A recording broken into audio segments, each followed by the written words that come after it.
নমস্কার। কথাকলির আসরে তোমাদের সবাইকে স্বাগত। আজ আমি তোমাদের পাঠ করে শোনাব সেরা রূপকথার গল্প থেকে রাধারানী দেবী রচিত বন্দিনী রাজকন্যা গল্পটি। এক দেশে এক রাজপুত্তর দেশ ভ্রমণে বেরোলেন।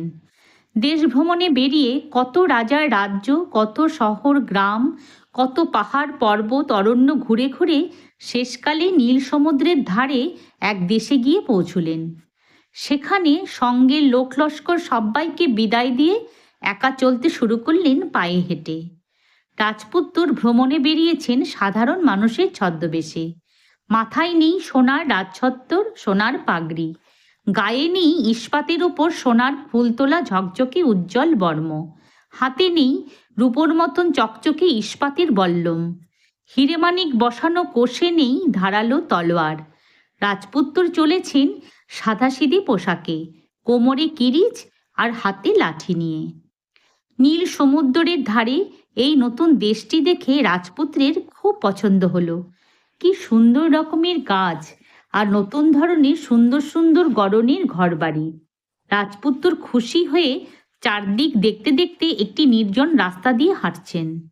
এমন সময়ে কানে এলো মেয়ে মানুষের কান্না। কে কাঁদে? কান্না শুনে রাজপুত্তর ব্যস্ত হয়ে সেই দিকে এগিয়ে চলছেন। কিছুক্ষণ পরে দেখতে পেলেন একটি বুড়ি প্রকাণ্ড বটগাছের নিচে বসে হাপুস নয়নে কাঁদছে। রাজপুত্তরকে দেখতে পেয়েই বুড়ি কাঁদতে কাঁদতে বললে, বাবা, সর্বনাশ হয়েছে। রাজকন্যা ময়না পাখির খোঁজে বেরিয়েছিলেন, তাকে খুঁজে পাওয়া যাচ্ছে না। কি হবে? রাজপুত্তর আশ্চর্য হয়ে বললেন, ময়না পাখির খোঁজে রাজকন্যা একলা বেরিয়েছিলেন? বুড়ি বললে, হ্যাঁ বাবা, তুমি বুঝি এ রাজ্যের প্রজা নও? নতুন এসেছো এখানে? রাজপুত্তর বললেন, হ্যাঁ। বুড়ি বললে, তাই। শোনো বাবা, রাক্ষসরা আমাদের রাজ্যে এসে ভীষণ উৎপাত করছিল। রাজামশাই গেছেন রাজ্যের সমস্ত পুরুষ মানুষ নিয়ে যুদ্ধ করতে রাক্ষসদের সঙ্গে। রাজপুত্তর ব্যস্ত হয়ে বললেন, তারপর? তারপর আর কি? আমার মা মরা রাজকন্যে, তাকে আমি আতুরঘর থেকে মানুষ করেছি বাবা। তার আদরের পোষা ময়না পাখিটা উড়ে এই বটগাছটার উপরে গিয়ে বসেছিল। রাজকন্যে পাখির পিছু পিছু বেরিয়ে এলো, আমিও তার পিছু পিছু ছুটলাম, কিন্তু রাজকন্যার আর দেখা পেলাম না। এই দেখো না, এই গাছের তলা পর্যন্ত তার পদ্ম পায়ের ছাপ পড়েছে। তারপরে আর তার পায়ের ছাপ পাচ্ছি নে। কি হবে বাবা? তুমি জোয়ান ছেলে, তুমি এই বটগাছের কোটরে একবার উকি দিয়ে দেখো না, পাখি ধরতে গিয়ে রাজকন্যে ওই কোটরের মধ্যে পড়ে গেছে কিনা। রাজপুত্তর মালকোচা বেঁধে তত্তর করে বটগাছে উঠে পড়লেন।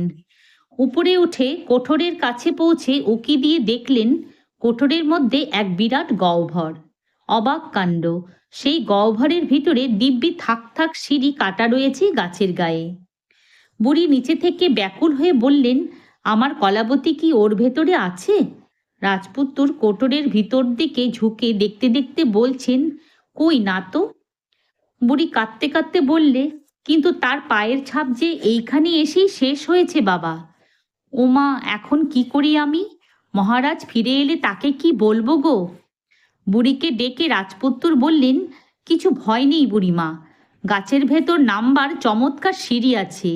এর মধ্যে নেমে আমি রাজকন্যের খোঁজ নিয়ে আসি। যতক্ষণ আমি না ফিরি তুমি ওইখানে বসে থেকো। রাজপুত্তর তত্তর করে নেমে গেলেন গাছের কোটরের দেওয়ালে খাঁজ কাটা ধাপ বেয়ে। নামতে নামতে শেষকালে যেখানে সিঁড়ির খাঁজ শেষ হয়ে অনেক সবুজ পাতা ছড়ানো রয়েছে, রাজপুত্তর লাফ দিয়ে সেই জমির উপরে ঝাঁপিয়ে পড়লেন।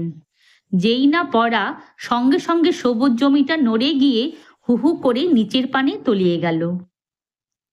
যেখানে এসে সেই জমি থামল, রাজপুত্তর বুঝতে পারলেন যে একটা বহুযুগের পুরনো পাথরের কেল্লার মধ্যে এসে পড়েছেন তিনি। যে জায়গাটিতে তিনি পড়েছিলেন তার একদিকে একটা ছোট দরজা দেখতে পেলেন। দরজাটায় হাত দেবা মাত্র সেটি খুলে গেল। রাজপুত্তর দেখলেন খুব সরু একটা পাথরের সিঁড়ি উঠে গেছে। উঁচু সিঁড়ির ধাপ বেয়ে উপরের দিকে উঠতে লাগলেন। রাজপুত্তর অনেক সিঁড়ি উঠবার পর দেখতে পেলেন উপরে সুন্দর জমিতে একটি বাগান। সেই বাগানে কিছুক্ষণ জিরিয়ে বাগানের দক্ষিণ দিক আন্দাজ করে এগোতে এগোতে কিছু দূরে নীল সমুদ্র দেখতে পেলেন। সমুদ্র দেখে রাজপুত্রের আনন্দ আর ধরে না। যাক, আর ভয় নেই। সমুদ্র যখন দেখতে পাওয়া গেছে, তখন যেমন করেই হোক এখান থেকে পালাতে পারবেন। কিন্তু আকাশে সূর্যি নেই কেন? তবে কি পাতালপুরীতে এসে পড়েছেন নাকি? রাজপুত্র ভাবছেন।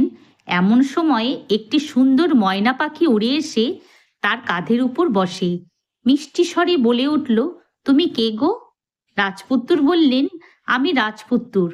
তুমি কি সেই ময়না পাখি যার খোঁজে রাজকুমারী কলাবতী হারিয়ে গেছেন?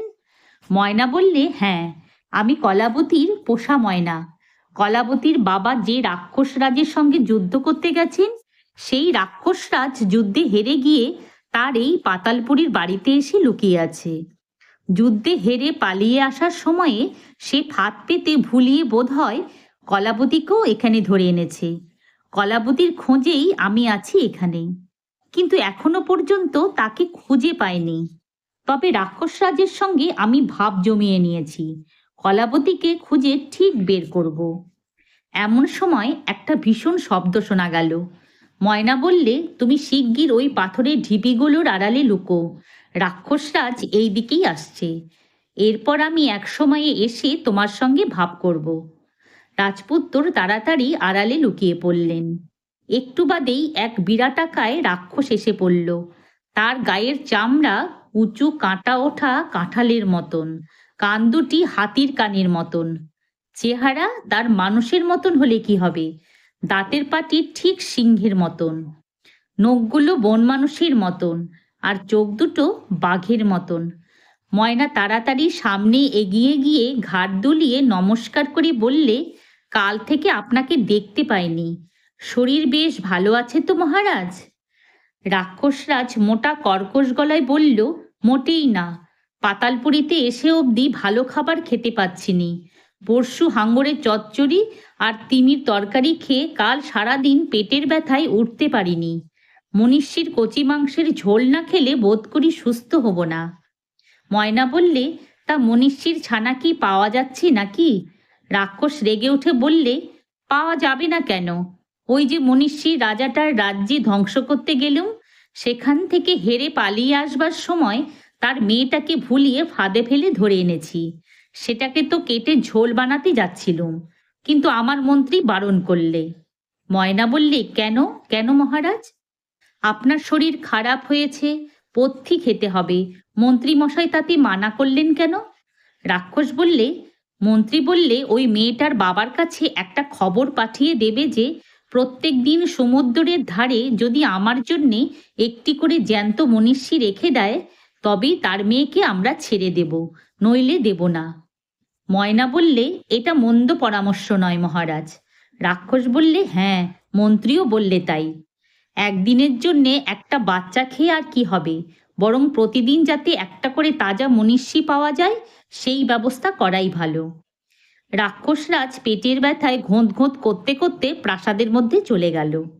ময়না পাখি ফিরে গিয়ে রাজপুত্রকে বললে, কলাবতী এইখানেই আছে, তাকে খুঁজে বের করতে হবে। তুমি এখন এই ধারেই লুকিয়ে থাকো, আমি চারিদিক দেখে শুনে বুঝে আসি। এদিকে হয়েছে কি, রাক্ষসরাজের সেই পেটের যন্ত্রণা বিষম বেড়ে গেছে। তার চেঁচামেচিতে চারিদিকে রাক্ষস খোক্কসরা ছোটাছুটি করছে। ময়না পাখি তাড়াতাড়ি গিয়ে তাদের বলল, আমাকে মহারাজের কাছে নিয়ে চলো, আমি পেটের যন্ত্রণা কমিয়ে দিতে পারি। রাক্ষস খোক্কসরা মহারাজের কাছে নিয়ে গেল ময়না পাখিকে। ময়না পাখি রাক্ষসরাজকে ঘাড় দুলিয়ে নমস্কার করে বললে, মহারাজ, আমি পেটের ব্যথা সারিয়ে দিতে জানি, তবে এরকম দারুণ পেটের যন্ত্রণার ওষুধ তো পাতালে কেউ জানে না। এর খুব ভালো ওষুধ জানে পৃথিবীর মনীষীরা। যারা এই পেটের ব্যথা সারাতে পারে তাদের বলে গোবদ্যি। মহারাজ যদি হুকুম দেন, আমি পৃথিবী থেকে একটি গোবদ্যি ধরে আনতে পারি। এখানে এসে সে আপনার পেটের ব্যথা সারিয়ে দেবে। রাজা তখন যন্ত্রণায় ছটফট করছে। বললে, তা যদি পারো তো তুমি যা বলবে শুনবো। যে করে হোক শিগগির সারিয়ে দাও আমার পেট কামড়ানি। ময়না পাখি তাড়াতাড়ি ঘর থেকে উড়ে রাজপুত্রের কাছে গিয়ে বললে, রাজপুত্তর, শিগগির তৈরি হয়ে নাও, তোমাকে গোবদ্দি সেজে রাক্ষসরাজের পেট কামড়ানি সারিয়ে দিতে হবে এক্ষুনি। রাজপুত্তর তো আকাশ থেকে পড়লেন, বললেন সে কি কথা, আমি আবার চিকিৎসার কি জানি। ময়না বললে, সে তোমায় ভাবতে হবে না, আমি যা যা বলি ঠিক তেমনি তেমনি করো দেখি। ময়না উড়ে গিয়ে রাজপুত্তরের কাঁধের উপর বসে তার কানের কাছে মুখ নিয়ে গিয়ে যা করতে হবে শিখিয়ে দিলে ঘাড় নেড়ে নেড়ে। শুনে রাজপুত্তরের মহা আনন্দ। রাক্ষসরাজ ময়দানের মতো তার প্রকাণ্ড ঘরের মেঝেতে পড়ে এই মুড়ো থেকে ও মুড়ো গড়াগড়ি দিচ্ছে। কাতরানিতে মনে হচ্ছে আকাশ ফাটা মেঘ ডাকছে বুঝিবা। মাঝে মাঝে আবার একসঙ্গে 10-20টা বাজ পড়ার মতন উৎকট চিৎকার করে উঠছে। রাজপুত্তরকে সঙ্গে নিয়ে ময়না এগিয়ে গিয়ে বললে, মহারাজ, পৃথিবী থেকে গোবদ্দি ধরে এনেছি। রাজা কঁকাতে কঁকাতে বললে, এক্ষুনি আমার রোগের ব্যবস্থা করে দে, নইলে তোকেই আমি কাঁচা গিলে খেয়ে ফেলব। রাজপুত্তর গম্ভীর মুখে এগিয়ে গিয়ে এক দৃষ্টিতে রাক্ষসের পেটের দিকে তাকিয়ে বললেন, মহারাজ, আপনার খাবারে কোনো সমুদ্রের জন্তু রান্না হয়েছিল কি? সেখানে উপস্থিত মন্ত্রী, পাত্র, মিত্র, রাক্ষস, খোক্কসরা সকলে মিলে চেঁচামেচি করে বলতে লাগলো, হ্যাঁ হ্যাঁ, হয়েছিল হয়েছিল, মহারাজ খেয়েছিলেন হাঙ্গর আর তিমির ঝোল। রাজপুত্তর খুব গম্ভীরভাবে নিজের নাকটি টিপে ধরে চোখ দুটি বুজে এক মুহূর্ত চুপ করে থেকে কি চিন্তা করলেন। তারপর বললেন, হয়েছে। সেই হাঙ্গরগুলোই পেটের মধ্যে জ্যান্ত হয়ে উঠে তাদের দাঁত দিয়ে মহারাজের নাড়িভুড়ি চিবোচ্ছে। শুধু তাই নয়, তিমিটাও দেখছি বিশ্বাসঘাতক, সেও আস্তে আস্তে পেটের মধ্যে বেঁচে ওঠার মতলবে রয়েছে। সমস্ত রাক্ষস খোক্কস ব্যাকুল হয়ে হাও মাও খাও করে বলতে লাগলো, হায় হায়, কি হলো গোবদ্দি মশাই, এখন উপায়? রাজপুত্তর রাজভারী গলায় বললেন, হ্যাঁ, খুব শিগগিরই এর উপায় করতে না পারলে বিপদ হতে পারে। হাঙরগুলো বেঁচে উঠে পেটের মধ্যে যতই উৎপাত করুক না, তাতে শুধু যন্ত্রণাই হবে, কিন্তু বিশ্বাসঘাতক তিমি বেটা বেঁচে উঠে পেটের মধ্যে তার ল্যাজ আছড়িয়ে নাকের ফোয়ারার জল ছাড়তে শুরু করলে। রাজা কঁকাতে কঁকাতে বললে, এক্ষুনি ব্যবস্থা করো, নইলে। রাজপুত্তর বললেন, ভাববেন না রাজামশাই, আমি ঠিক ভালো করে দেব আপনার পেট কামড়ানি। তবে একটা জিনিস চাই, আমার ওষুধের সঙ্গে সেটা মিশিয়ে খাইয়ে দিলেই এক্ষুনি সেরে যাবে। সেটা হচ্ছে তিত্তিরে গাছের শেকড় আর মানুষের মেয়ের 10 ফোঁটা চোখের জল। সে তো আর এ রাজ্যতে পাওয়া যাবে না, সে পাওয়া যায় মানুষের রাজ্যেতে। আমি গিয়ে 2 দিনের মধ্যে সব জোগাড় করে নিয়ে আসবো। ময়না তাকে বাধা দিয়ে বললে, ওগো গোবদ্দি, তুমি মনীষী জীব, তুমি এখান থেকে একলা ওষুধ খুঁজতে গেলে মহারাজের রাজ্যের প্রজারা তোমাকে দেখতে পেয়ে পাকা আমটির মতন টুপ করে পেটে পুড়ে ফেলবে। তখন মহারাজের রোগ সারবে কি করে? রাক্ষসরাজ বিরক্ত হয়ে কাতরাতে কাতরাতে বললে, কিছু ভয় নেই, তুমি আমার রাজ্যে যেখানে খুশি ঘুরে বেরিয়ে যত শিগগির পারো ওষুধের গাছ খুঁজে নিয়ে এসো। তোমায় আমার জাদু টুপি একটা দিচ্ছি, এই টুপিটা পরলেই তুমি রাক্ষস হয়ে যাবে। তখন আর আমার রাজ্যের কোনো রাক্ষস খোক্কস তোমার চুলটি পর্যন্ত ছোবে না। শিগগির যাও। রাজপুত্তর রাক্ষসরাজের কাছ থেকে তামার পাতের ঝকঝকে জাদু টুপি নিয়ে মাথায় পড়লেন। ও মা, দেখতে দেখতে রাজপুত্তর একটা বিরাট রাক্ষস হয়ে গেলেন। ময়না দারুণ ভয়ে আঁতকে চেঁচিয়ে উঠল। রাক্ষস এত যন্ত্রণার মধ্যেও ফিক ফিক করে হেসে ফেলে বললে, গোবদ্দি, টুপিটা খুলে নামিয়ে রাখো। রাজপুত্তর তাড়াতাড়ি টুপিটা মাটিতে নামালেন। অমনি আবার তার পরম সুন্দর চমৎকার চেহারা ফিরে এলো। যাই হোক, রাজপুত্তর রাক্ষসরাজকে লম্বা দণ্ডবৎ করে ময়নাকে নিয়ে তো ঘর থেকে বেরিয়ে গেলেন। বাইরে এসে ময়নার সঙ্গে পরামর্শ করতে লাগলেন চুপি চুপি। পরামর্শ ঠিক হবার পর ময়না একলা রাজার কাছে গিয়ে রাজাকে জানালে, রাজামশাই, গোবদ্দি ধ্যানে বসে জানলে যে আর 4 প্রহরের মধ্যে ওষুধ না খাওয়ালে আপনাকে বাঁচানো শক্ত হবে, অথচ মানুষের মেয়ের চোখের জল 10 ফোঁটা এই সময়ের মধ্যে কেমন করে আনবে, সেই হয়েছে বিষম ভাবনা। আপনার রাজ্যের ধারে পাশে কোথাও কি মনীষীর বাস নেই? আপনার আয়ু থাকতে থাকতে শিগগির ভেবে বলুন। পরমায়ু কমে আসছে শুনেই ভয়ে ভয়ে রাজা বললে, হ্যাঁ হ্যাঁ, উপায় আছে, মনে পড়েছে। মন্ত্রীর কাছে যাও, গিয়ে সব কথা বলে জানাও যে রাজার হুকুম, শিগগির ব্যবস্থা করো। গম্বুজের মাথায় বন্দিনীর চোখের জল, বুঝলে? ময়না বললে, বুঝলুম, আর চললুম মন্ত্রীমশাইয়ের কাছে। ময়না এসে রাজপুত্তরকে বলতেই রাজপুত্তর টুপি খুলে মানুষের বেশে রাক্ষস রাজের মন্ত্রীর কাছে গিয়ে বললেন, আমি শক্তি ঝিনুক এনেছি। এই শক্তি ঝিনুকে 10 ফোঁটা মনীষীর মেয়ের চোখের জল চাই। মহারাজের পেট কামড়ানির ওষুধ তৈরি করব। মহারাজ বলেছেন আপনার কাছে এলেই চোখের জলের ব্যবস্থা হবে। গম্বুজের মাথায় আছে চোখের জল। মন্ত্রী বললে, হ্যাঁ, আমার কাছেও সে খবর এসেছে, চলো আমার সঙ্গে। রাজপুত্র চললেন মন্ত্রীর সঙ্গে। চলে চলে চলে চলে দেখলেন কেল্লার শেষে সমুদ্রের ধারে একটা প্রকাণ্ড উঁচু গম্বুজ। সেই গম্বুজের উপরে উঠে দেখলেন সেখানে একটা ছোট ঘরে রাজকন্যা কলাবতী বসে বসে কাঁদছেন। রাক্ষস মন্ত্রী গিয়ে রাজকন্যাকে এমন বিশ্রীভাবে ধমক দিলেন যে তার চোখ দিয়ে আরো বেগে ঝরঝর করে জল পড়তে লাগলো। তখন মন্ত্রী ইশারা করে রাজপুত্রকে বললে, নাও নাও, এই বেলা চোখের জলটা ঝিনুকে ভরে নাও। রাজপুত্র তাড়াতাড়ি এগিয়ে গিয়ে কলাবতীর চোখের কোলে শক্তির ঝিনুকটি ধরলেন আর খুব আস্তে আস্তে বললেন, ভয় নেই রাজকুমারী, আমি তোমায় উদ্ধার করতে এসেছি। অনেকদিন বাদে কলাবতী মানুষ দেখে স্বাভাবিক আনন্দে চিৎকার করতে যাবেন, এমন সময় রাজপুত্রের ইশারায় চুপ করে গেলেন। রাজপুত্র কলাবতীকে চোখ টিপে ইশারা করে আবার অন্য সময়ে আসবেন জানিয়ে তার 10 ফোঁটা চোখের জল নিয়ে উঠে দাঁড়ালেন। এমন সময়ে রাজপুত্রের পেছনে তার নিজের পোষা ময়নাকে দেখতে পেয়ে রাজকন্যা তাকে ধরে আদর করতে যাচ্ছিলেন। ঠিক সেই সময়ে যদি রাজপুত্র কলাবতীর পায়ের আঙ্গুল নিজের পা দিয়ে টিপে ধরে ইশারা না করতেন তাহলে মুশকিল হতো। রাজকন্যা ইশারা বুঝলেন, বলে উঠলেন, ও মা, ওই পাখিটা আবার কোথা থেকে এলো? কি চমৎকার পাখি! আমি একলা থাকি, আমি ওটাকে পুষবো। মন্ত্রীমশাই ভাবলে ভালোই হলো, ওই ময়না পাখিটা আসার পর থেকে রাজামশাইয়ের নিত্যই অসুখ লেগেই আছে। এই আপদটাকে রাজার কাছ থেকে তফাতে রাখা উচিত। এই মনে করে মন্ত্রীমশাই বললে, আচ্ছা, পাখিটাকে তুমি তোমার সঙ্গী করে পোষো, ওকে এখানে রেখে যাচ্ছি। তারপর ময়নার দিকে ফিরে বললে, থাক বেটা পাজি, তুইও এখানে বন্দি থাক। দিনরাত্রির মহারাজের সঙ্গে আড্ডা দেওয়া তোর ঘোচাচ্ছি। এই বলে একটা মস্ত লোহার খাঁচা আনিয়ে তার মধ্যে ময়নাটাকে বন্দি করে রেখে খাঁচার দরজা বন্ধ করে রাজপুত্রকে নিয়ে এলো। পথ চলতে চলতে গোবর্দি বললে মন্ত্রীমশাইকে, দেখুন মন্ত্রীমশাই, আমি যাচ্ছি, কিন্তু আপনি ফটকের পাশে বসে থাকুন। মন্ত্রীমশাই বললেন, কেন? গোবর্দি বললে, কেন আবার কি, এর মধ্যে আমায় 7 বার আসতে হবে চোখের জল নিতে।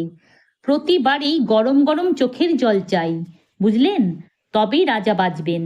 বারে বারে আমায় গম্বুজে চাপি খুলে দেবে কে? মন্ত্রীমশাই বললে, আমাদের রাজামশাই ঠিক বাঁচবেন তো? গোবর্দি বললে, বাঁচবেন না কেন, নিশ্চয়ই বাঁচবেন। তবে আপনাকে একটা মন্ত্র শিখিয়ে দিচ্ছি। তাড়াতাড়ি গিয়ে রাজামশাইয়ের কানের কাছে বিড়বিড় করে 3,56,000 বার আওড়াতে থাকুন তাকে ছুঁয়ে। সাবধান, কেউ যেন না শুনতে পায় এই মন্ত্র। বড় বিশ্বাসী মন্ত্র এটা, আর আপনিও খুব বিশ্বাসী মন্ত্রী রাজামশাইয়ের। শিগগির আপনি চলে যান, আমিও খুব শিগগির গরম গরম জল নিয়ে 7 বার যাবো আর আসবো, আসবো আর যাব। মন্ত্রীমশাই বললে, তবে গম্বুজ ঘরের চাবিটা তুমি রাখো, আমি যাই। গোবর্দি বললে, সেই ভালো। মন্ত্রীমশাই রাজপুত্রের হাতে চাবি দিয়ে চলে যেতেই রাজপুত্র করলেন কি, তাড়াতাড়ি কলাবতীর ঘরের সামনে গিয়ে বললেন, ময়না, তুমি শিগগির জানালা দিয়ে বেরিয়ে এসো। ময়না তখন কলাবতীর সঙ্গে মন খুলে গল্প করছিল। কলাবতী পিঞ্জর খুলে তাকে কোলে বসিয়ে বলছিলেন, ময়না ময়না, দুঃখ যে আর সয় না। ময়না তার জবাব দিচ্ছে, রাজকন্যে ভাই, চিন্তা কিছু নাই, কেমন করে উদ্ধার করি দেখো এখন তাই। এমন সময় রাজপুত্রের ওই কথা শুনে কলাবতী জানালার গরাদের ফাঁক দিয়ে ময়নাকে বের করে দিলেন। ময়না বেরিয়ে এসে বললে, এখনই আমাদের পালাতে হবে, এত দেরি দেখে মহারাজের লোকজন তোমার খোঁজ করতে এলো বলে। রাজপুত্র বললেন, সে তো জানি, কিন্তু পালাবে কেমন করে? তখন ময়না বললে, সেই জাদু টুপিটা তুমি শিগগির আমার মাথায় পরিয়ে দাও। তারপরে তোমরা দুজনেই আমার দুখানা ডানার গা ঘেঁষে পিঠে চড়ে বসো। রাজপুত্তর তাড়াতাড়ি জাদু টুপিটা ময়নাকে পরিয়ে দিতেই সেই ঈগল পাখির চেয়েও মস্ত বড় রাক্ষসে পাখি হয়ে গেল। কলাবতী আর রাজপুত্তর তার পিঠে চড়ে বসতেই সেই হু হু করে উপর দিকে উঠতে লাগলো। উঠতে উঠতে উঠতে উঠতে হাজির হলো এসে পৃথিবীতে। হাজির হতেই রাজপুত্তর দেখেন বুড়ি বসে অঝোর ঝরে কাঁদছে। যেমন করে মানুষ করা মেয়েকে রাক্ষসের হাতে সঁপে দিয়ে আজও কাঁদে তার অভাগিনী মা। এই কান্নার শেষ হবে যদি কোনো দিন কোনো দয়ালু রাজপুত্র এসে তার মানুষ করা মেয়ের সারা জীবনের ভার নিয়ে তাকে উদ্ধার করতে পারে। রাজপুত্তর পাতালপুরীর বাইরে এসে কলাবতীকে আর তার ধাইমাকে ময়নার পিঠে চড়িয়ে তার বাবার কাছে ফিরিয়ে দিতে গেলেন। আমার কথাটি ফুরলো। যদি তোমাদের আজকের এই গল্পটি ভালো লেগে থাকে তাহলে একটা লাইক ও আমার এই চ্যানেলটিকে সাবস্ক্রাইব করে দিও, যাতে তোমাদের জন্য আরও অনেক নতুন নতুন গল্প নিয়ে আসতে পারি। ধন্যবাদ।